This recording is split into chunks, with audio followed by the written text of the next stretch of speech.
Hello, Labu ফ্লোটের পক্ষ থেকে আশিক দেওয়ান জানাচ্ছি আন্তরিক শুভেচ্ছা ও অভিনন্দন।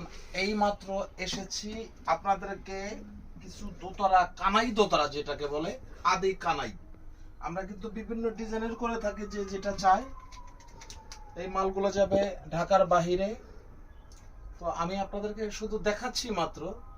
আবার এখানে দেখছেন আপনারা ঝুলছে, এগুলো কিন্তু ঢাকার বাইরে যাবে। কিছু দোকানে কিছু কাস্টমার আসবে, এক একটার এক এক প্রাইস, এক এক দাম। এটা দেখেন নিম কাঠ, একদম ন্যাচারাল। এটা কিন্তু কমসে কম 2 বছর লাগছে আমার এটা দোকান পর্যন্ত আনতে, কারখানা থেকে। তো যাই হোক, আপনারা যে যেটা চান, যেভাবে চান সেভাবেই দেওয়া যাবে। আর প্রাইজের বেলায় আমি বলি, প্রাইসটা আমরা শুধু সীমিত রাখি। আর